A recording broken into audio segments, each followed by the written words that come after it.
Olá a todos, eu queria em primeiro lugar me apresentar. Meu nome é José Sérgio Carvalho, eu sou hoje professor de Filosofia da Educação na Universidade de São Paulo. E fui por muito tempo professor do ensino médio, professor de Filosofia do ensino médio nas redes pública e privada de educação. E tive alguma experiência também na educação infantil e no ensino fundamental. Bom, esse nosso primeiro encontro, essa nossa primeira aula, tem por objetivo refletir, discutir com vocês acerca dos usos que nós fazemos do termo ciência e de termos que são a ele ligados, por exemplo, científico, cientificamente, né? E, sobretudo, pensar qual é o seu papel na formação escolar, né? Para nós que somos professores, né? O que representa a ciência. E uma primeira dificuldade da gente discutir a ciência não é a falta de exposição que nós temos a esse termo, é justamente o contrário. É o fato de que ela é muito comum e recorrente na nossa sociedade e uma expressão que entre nós goza de grande prestígio. Algo que acontece também, por exemplo, com o termo democracia, né? Todo mundo hoje se qualifica como um democrata. Se você juntasse, por exemplo, numa mesma sala as pessoas mais diferentes, como Barack Obama ou Raul Castro, um primeiro-ministro da Noruega, o presidente de um país da África, todos eles provavelmente diriam que seu país é democrático. Por quê? Porque em torno do termo democracia nós acabamos por apresentar ou reunir uma ideia muito positiva. E essa mesma coisa acontece com a ciência. E qual é o nosso grande problema? Não é verdadeiramente dizer a democracia é bom ou a ciência é interessante, mas tentar entender qual é o conceito de democracia, ou nesse caso que mais nos interessa, qual é o conceito de ciência, né? Como se usa essa palavra ciência? Quais usos seriam mais de acordo com a própria experiência histórica do que é fazer ciência, produzir conhecimento científico, né? Eu, antes de começar a escrever esse texto, um texto que vocês têm acesso aí no site, né, do Team Ciência, eu fui até a internet e fui procurar frases que aparecessem com cientificamente comprovado ou cientificamente testado. E vieram uma multidão, milhares de frases, né? Eu selecionei duas que me interessavam muito, que vinham de publicidades, de peças publicitárias.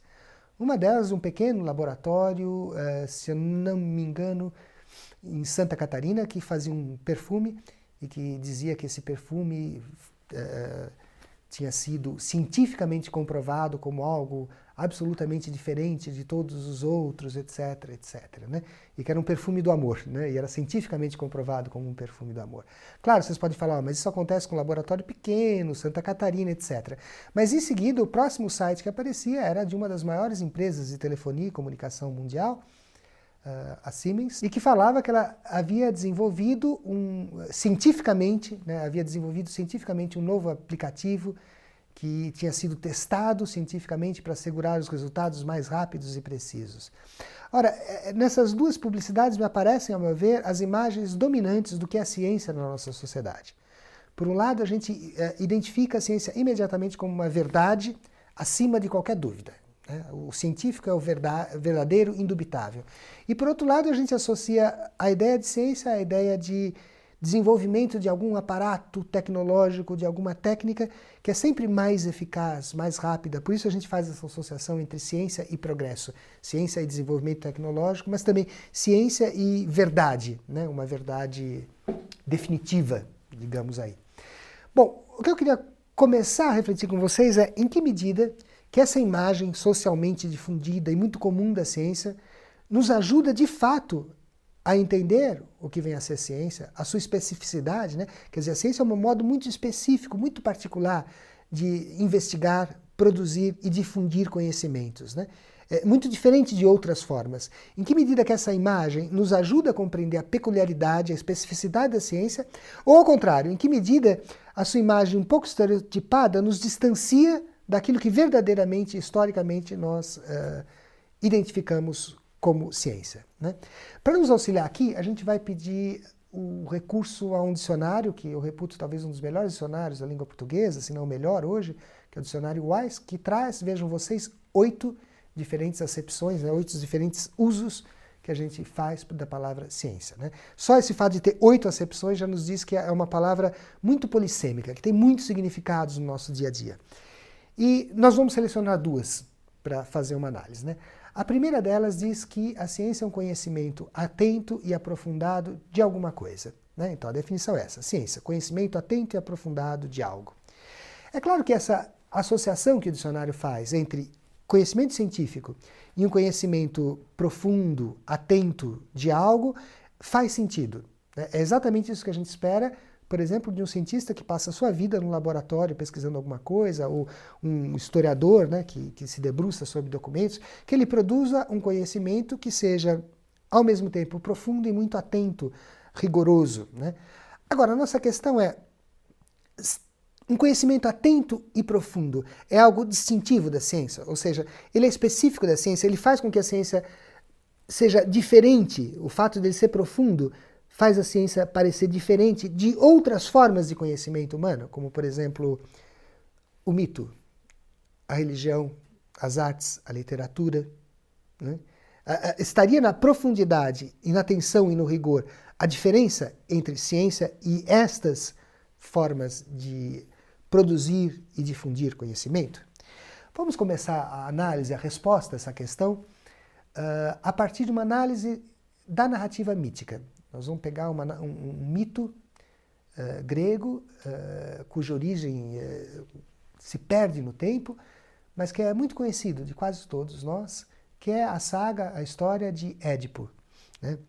Édipo é filho de Laio e Jocasta, um filho muito aguardado, muito esperado, mas quando ele nasce, os pais vão ao templo de Delfos, né, que para os gregos é onde acontecem as profecias, né, o templo que é o templo que é capaz de revelar o futuro, né, ajudar-nos a conhecermos a nós mesmos, etc. Eles vão ao templo e o oráculo a eles revela que este filho recém-nascido, Édipo, terá como seu destino, como sua sina, assassinar o seu pai e casar com a sua mãe. O pai, Laio, decide, portanto, que ele tem que se livrar desse menino, mas não consegue matá-lo. Ele quebra os seus pés, e essa é uma imagem forte, né?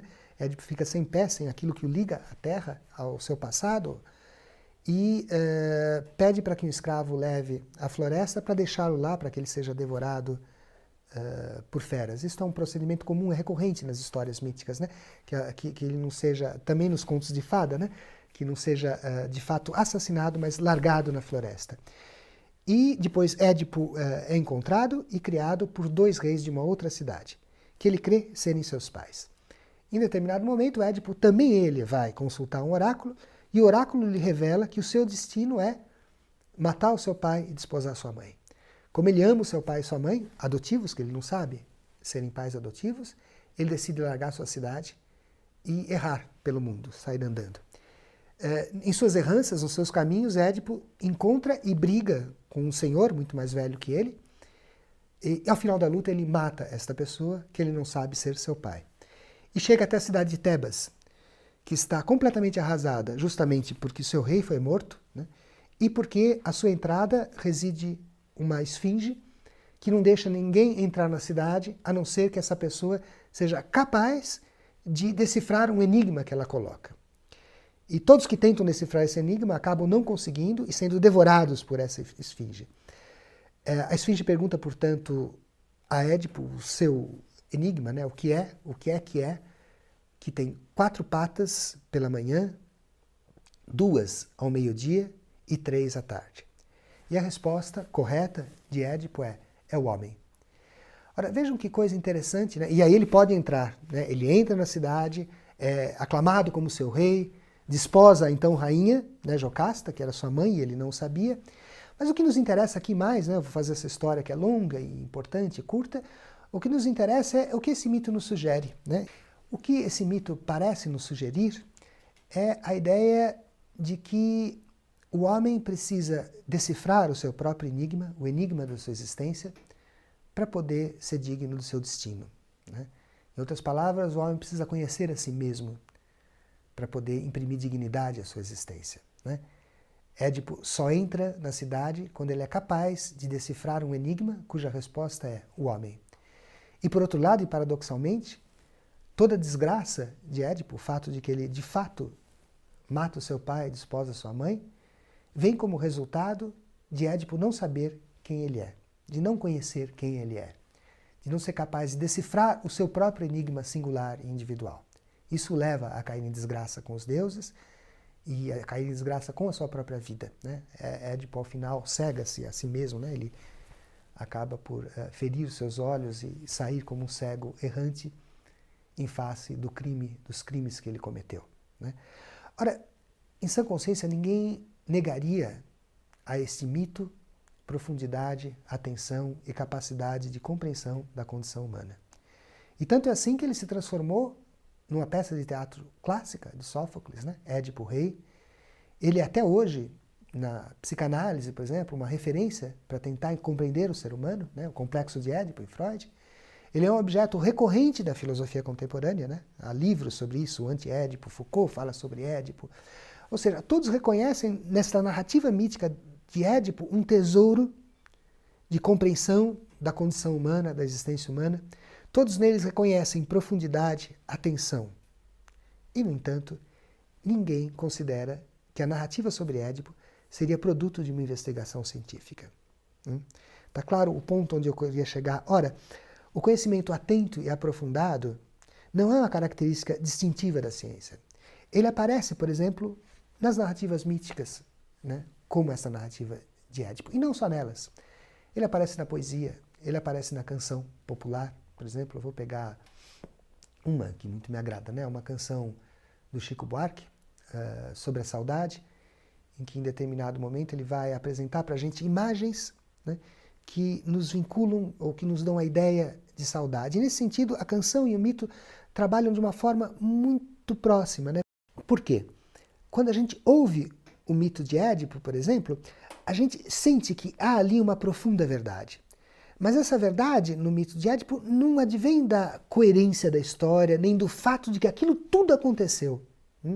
Pensem vocês, a verdade do mito de Édipo nada tem a ver com o fato de Édipo ter ou não existido. Tampouco dele ter feito exatamente aquilo que ele fez. Também não vem da coerência, né, da história. Por exemplo, como que uma esfinge, que é uma estátua, pode devorar alguém. Né? Nada disso entra na hora que nós pensamos se aquele mito nos revela algo que é verdadeiro. Né? Por que o mito nos revela algo verdadeiro? Porque ele nos dá, através de imagens, de símbolos, algo que dão conteúdo, sentido para a nossa existência. É esse o caráter de verdade de um mito, né? Tal como de uma canção, né, que eu falava antes. Né? O Milton Nascimento, por exemplo, tem uma canção que fala algo como, eu não lembro exatamente, eu estou citando de cabeça, certas canções que eu ouço cabem tão dentro de mim que eu me pergunto como não fui eu quem fiz. Né? Ora, o que ele quer dizer é que, por vezes, nós reconhecemos na canção algo que é profundamente verdadeiro também, atentamente verdadeiro. Né? E aí eu volto para a canção do Chico, né? Onde ele fala sobre saudade, ele tem várias imagens, por exemplo, a saudade é como um barco que descreve um arco e evita atracar no cais. Vocês têm essa imagem clara, né? O que é? Ele chega perto, mas nunca se realiza, né? Ou, num momento um pouco mais duro, ele fala, saudade é o revés de um parto. É como arrumar o quarto de um filho que já morreu. Ou ainda que a saudade dói na gente, ela dói latejada, como se fosse uma fisgada num membro que eu já perdi, num membro que me foi amputado. Ora, essas imagens todas nos dão a ideia de que esse é um poeta, né, um cancioneiro, que tem um profundo conhecimento da existência e da condição humana, que é extremamente atento àquilo que a gente sente, que aquilo que ele produz ressoa dentro de nós como algo verdadeiro, válido, muito embora, de novo, não científico, né? Quando a gente ouve o Chico cantar, a saudade fala é isso, é verdade, não é verdadeiro porque nós temos um argumento forte, porque nós temos prova, porque o Chico nos prova, tal como na ciência, de que a saudade é mesmo como se fosse um barco que chega perto, mas evita atracar no cais. São essas imagens, esses símbolos todos, que nos trazem um conhecimento, né, sobre nós e sobre o mundo. Né, fazem com que a gente conheça mais o que é saudade e que a gente se entenda mais quando a gente sente esta sensação de privação ou de distância de alguém a quem nós amamos profundamente e que por alguma razão ou está longe da gente ou jamais voltará a estar perto. Quer dizer, quando a gente se depara com esta poesia, com esta canção, a gente se dá conta que ela é um conhecimento profundo da realidade, mas também que ela não é ciência, certo? Portanto, nós poderíamos fechar essa nossa primeira análise da definição apontando justamente de que a ciência é, sim, um conhecimento profundo e atento da realidade. Mas nem todo conhecimento profundo e atento da realidade é ciência. Nós podemos ter um conhecimento profundo e atento da realidade, por exemplo, nos livros sagrados de uma religião. Pensem vocês na história de Salomão, por exemplo, que em face de duas mães que disputam o mesmo filho, dizem, esse é meu filho, ele diz, corte a criança ao meio e dê metade para cada uma. E imediatamente uma delas fala, não, deixa o filho com a outra, eu não sou a mãe. E Salomão dá o filho justamente para aquela que diz, não corte. Isso revela um profundo conhecimento da vida, né? Um profundo conhecimento do que é o sentimento materno, num livro religioso. Então ele pode estar numa poesia, pode estar na religião, pode estar nas artes plásticas, pode estar na literatura e também na ciência. Mas ele não é distintivo da ciência, ele não é a marca específica da ciência. Ok?